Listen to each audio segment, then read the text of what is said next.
Amici di Facebook, ciao a tutti voi, il vostro amato cabarettista Mpari Apuku è tornato. Beh, innanzitutto lasciatemi salutare tutto il mio fan club che giorno dopo giorno le iscrizioni vanno a gonfie vele. Ciao a tutti voi ragazzi, ma prima di incominciare a raccontarvi giustamente le mie storie che mi sono successe in questo periodo, perché anche Mpari Apuku è andata in ferie, lasciatemi dire qualcosa di molto bello. Oggi comincia la scuola. Allora Mpari Apuku non può non dare un in bocca al lupo a tutti i ragazzi d'Italia, ragazzi, professori, docenti, presidi. Voglio veramente augurare a tutti voi un anno scolastico pieno di amore, di affetto. Vi raccomando ragazzi, ascoltate i vostri professori. Come oggi anche il nostro grande presidente Sergio Mattarella ha fatto un bellissimo discorso su Rai 1 e io ringrazio anche il presidente per aver detto delle cose molto belle sulla scuola. Fatene tesoro di queste parole. Bene, chiudo augurando a tutti voi buon anno scolastico. Bene, amici miei, ora che quasi ci impariamo, poi ce ne andava a pure contare. Insomma, durante le ferie mi è successo un fatto così eclatante, credetemi, che sono rimasta a bocca aperta. Mi è passata davanti una bellissima signorina che aveva delle gambe stupende, che io quando l'ho visto, credetemi, avevo la pressione a 300.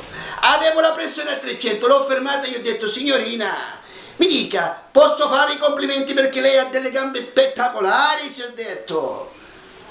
Le posso chiedere una cortesia? Le do 5 euro se lei si alzerebbe un pochino la gonna, così vedrei qualcosa in più. E lei mi ha detto certamente. Dice: facciamo una cosa, se lei mi dà 20 euro, le faccio vedere dove sono stata operata di appendicite.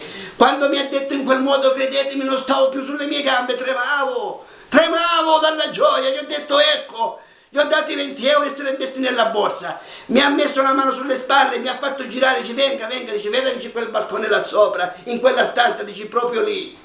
La volevo uccidere, mi ha fregato cazzo, mi ha fregato 20 euro e se n'è andata.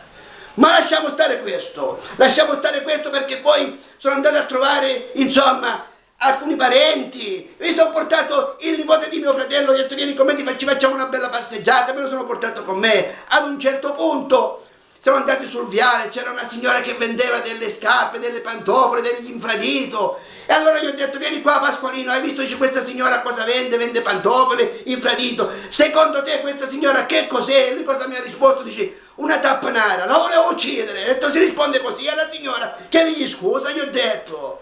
Poi più avanti, credetemi, siamo andati in un'altra strada e c'era un'insegna dove diceva: qui la dottoressa veterinaria. Io ho detto a mio nipote, gli ho detto: senti, ma secondo te cosa vuol dire quella scritta veterinaria? La dottoressa veterinaria. Lui cosa mi ha detto? Dice: zio, se la sono fatte cane e porci. Gli volevo dare una sberla che lo volevo sbattere al muro.